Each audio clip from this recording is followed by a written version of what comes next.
Hey everyone, this is Kevin from the chesswebsite.com, and today we're going to be going over the pterodactyl variation in the Sicilian defense. Specifically, it's a line in the hyper-accelerated, which the Sicilian, for those not aware, is E4, C5, knight F3, and the hyper-accelerated is pawn G6, delaying the movement of the pawn here on the D file, which you'll typically see in the dragon lines, as well as delaying something like knight to C6 that you'll see a lot of times in the Sicilian, opting for pawn G6. This is the hyper accelerated.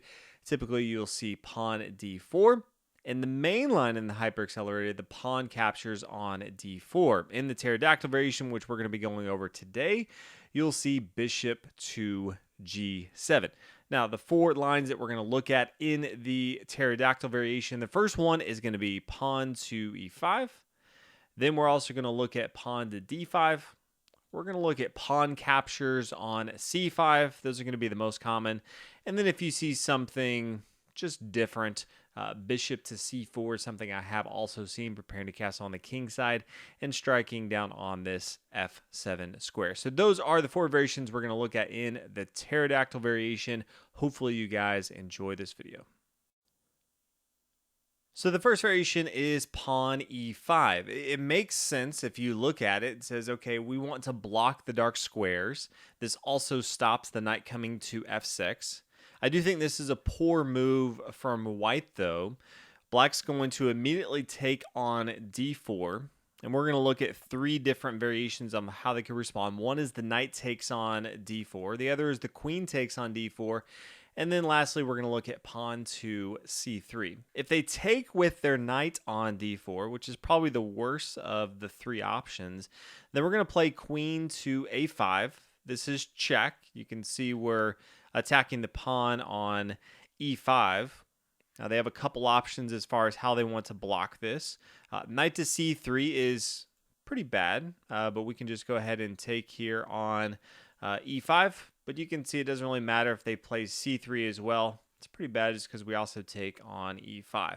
That's the only two options they have, and that's why that the move knight takes on D4 is just all around a bad move. But that's what happens if you do see that. If they take with their queen, then similar to a lot of other openings in chess, that the queen comes to D4, and then we're going to play knight C6, gaining some tempo, getting a piece developed into the game, center control, as well as kicking this queen away. Now, if the queen moves away from this E5 square, you can see that black has the bishop on G7 and knight on C6, both attacking the pawn. So if, the queen just comes back D1, then pretty obvious. Black can just take this material on E5 because white only has one attacker on this E5 square. All of a sudden, black's up a pawn in material. White has none of its central pawns. That's going to be pretty bad. So that would be a clear mistake. Just be looking out for, does this queen, when it moves, does it still try to maintain pressure on the E5 square? Let's say it does. So let's say they play queen to C5. Okay, this still maintains some pressure on this pawn E5.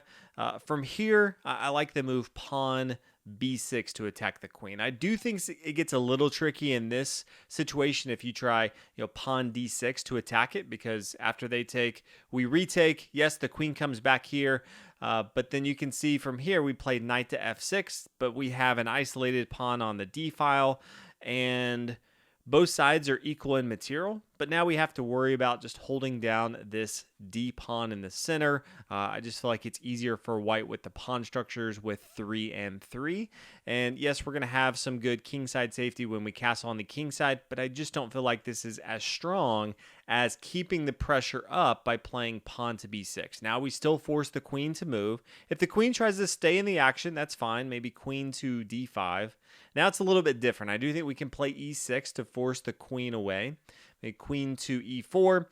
And from here, we're going to play pawn to F6. Now, it may look a little crazy just blowing up this king side as far as our protection, but after the pawn takes and we recapture with our knight, you can see that we're developing all of our material and we're really forcing them just chasing their queen away. So if they play queen to a4, we can still castle on the king side, knowing that we're well ahead in develop. Now, we're not going to have as much safety for our king, but we should have more than enough compensation to make up for the fact that we're well ahead in just the advancement of our pieces. So that's what happens if they take the queen early in that variation instead of the knight taking. Now, instead of the queen taking on d4, they could also play pawn c3. Now, remember, black has not given up any piece of material on the board, and they've already captured the pawn on d4. So white's really saying, hey, go ahead and take this pawn. I'm going to try to get some rapid development out of this, somewhat of a gambit. We are going to reject that, and we're going to play pawn to d6 here. The reason we're going to play pawn to d6, remember, we're up in material. We want to make sure we have an active position here. Now, there's two ways that they could respond. They could take the pawn on d4. They could also take the pawn on d6. If they take, let's say, this pawn right here, well, then we're going to take this pawn. And if they capture with their pawn, now we're going to take their queen. If they take our king, now we're going to play knight c6. You can see we're attacking this pawn on e5, both our knight and our bishop. So maybe they play bishop to b5. I think these are the most logical moves that white could play, pinning down our knight. But then we could play bishop to d7, and then maybe bishop to f4 to try to protect this. Because again, the pin is gone now from our knight because we're now blocking it with our bishop. So maybe bishop to f4, but then we could play rook to d8. The white king can't castle, so I feel like this puts a lot of pressure on our opponent for sure. So this is how I would approach it if they take this d4 pawn. Now, what if they don't take the d4 pawn? What if they take this pawn on d6? Well, okay, in this case, I'm going to go ahead and recommend we just develop our knight to c6. I don't think we need to just take this pawn back right away, see what our opponent does. And from here, they have a couple options. One, they could take with their pawn. And so if they take pawn takes on d4, we could just take with our queen and everything is fine. If they decide to take with their knight, well, now we can just go ahead and take their knight after the pawn takes. Now we can take with our queen, maybe bishop to e3. Now we have the interesting move because our bishop and our queen are both attacking the pawn. So that's why they play the move bishop to e3 here. But we have the move knight to h6. And I like this move because if they want to go ahead and take our knight, that's fine. We can just take with our bishop. But this knight now on the next move can come to f5 and put even more pressure on the d4 square, but also putting pressure on the e3 square. So it really just puts whites in this weird situation where it's an open board state right now, and they almost have to give up their bishop pair, leaving black with the bishop pair.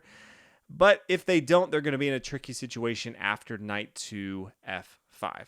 So that is what we're going to do early on if after bishop to g7, if our opponent plays pawn e5. The next variation we're going to look at is pawn d5. I do think this is white's best option, so I know a lot of you like to watch these videos and see how the other side should attack these openings. If you're playing for white, you're just playing your normal main line. You run against the pterodactyl variation. I think d5 is the best route. Now, from black, I think the best way to continue is knight to f6 here, attacking this pawn on e4. More than likely, they're going to play knight to c6, and then we're going to play d6. And these moves could get, backwards. So you could play d6, and then they played knight to c3, and then knight to f6. It doesn't really matter which way you go, but I recommend knight to f6. Immediately put pressure on this pawn e4, essentially forcing the knight to c3 here, and then d6. Now, because we have opened up this light square diagonal here, they could decide to get their bishop involved. Bishop to b5, I think is fine. From here, bishop to d7. The reason for that is if they decide to go ahead and exchange, that's fine. We're going to retake with our knight.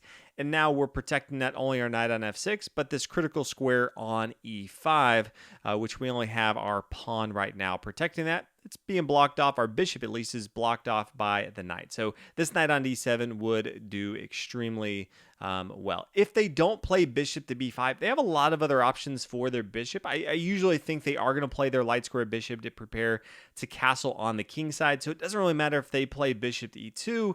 They could play bishop to c4. They could even play bishop to g5 if they decided they want to go and castle on the queen side and then start to throw an attack on the king side for black. All of those options, I think black's just going to castle on the king side and continue from there. All right, the next variation we're going to look at is if the pawn takes on c5. Don't really think this is the best option, but you could see it. They may think, oh, that's a free pawn. We'll go ahead and take that. We're going to play queen a5 check. And you can see we're already attacking this pawn on c5. We can gobble it up pretty quickly. But they have some ways that they can mess this up pretty poorly. So knight to c3. In this case, we go ahead and take with our bishop. And now after the pawn takes, we can take this pawn back. Now, still check. So they're probably going to play bishop to d2 so they don't lose their rook on a1. And now we can come back and take the pawn on c5. So we gained an extra pawn if they decide to play knight to c3. Instead, they probably should just play pawn to c3. And if that's the case, we're going to go ahead and take with our queen right here on c5. Now, maybe bishop to d3, preparing to castle on the king side. We're going to play knight f6, maybe castle, and then we're going to castle as well. So pretty straightforward. If they take with their pawn on c5, we're going to go ahead and play queen to a5, go ahead and exchange, and then depending on how, if they play optimally, we just get that pawn back in material, but we're going to be castling on the king side, and then we can continue from there. The last variation we are going to look at is bishop to c4. And this falls under a few other moves that you could see. Bishop to c4 just seems like the most direct attack that white has. It gets the light square bishop involved into the game, attacking the weakest square that black has on f7, because the king is only defending it right now. When this is the case, they play something besides the normal moves we've already talked about. We're really just going to be looking to take the pawn on d4. Now, I think there's a couple options. Obviously, they're not going to take with their queen. Just giving a queen up, that's usually not the best option here. So usually just taking with their knight or playing pawn to c3, as we looked at before, maybe giving up some additional material for a gain in tempo. So let's first look at knight takes on d4. We're going to play queen a5. So this is something you always want to be looking at, is when you can bring your queen to a5, check, and start to get a strong attack. Now, you have knight to c3. This would be a very poor way to defend this. We've already looked at the previous version where if they played knight to c3, we get an additional pawn. In this situation, they're actually going to go down more than that. And it really starts with the move queen c5. With the queen and the bishop now both attacking this knight on d4. Now start to look at what happens if they say, okay, well, let's try to protect this knight. Bishop to e3. Sure, that defends it. Now the bishop and the queen are defending this knight, but then we can just gobble up the bishop on c4. So that's the other threat that black has. If you want to try to protect all of those, maybe queen to d3. Okay, well, this protects both of them, but yeah, again, still black can still take on d4 since it's protected by the bishop. So none of those are going to go well for white. The other option they have, knowing that pain is coming their way, they could just say, okay, this bishop is lost, so I'll just go ahead and sacrifice on f7, which I think is reasonable. Anytime black is kind of exposed like this, this is going to go poorly for white, but it seems like a decent effort. Black's definitely going to take with their king here. Now, if they still have to worry about this knight on d4 because the bishop and the queen are both attacking it. So maybe bishop to e3 here, knight to c6, attacking the knight. Maybe there's an exchange here. We can take with our bishop. Remember, now when we take with our bishop on c3, we can check the king on e1.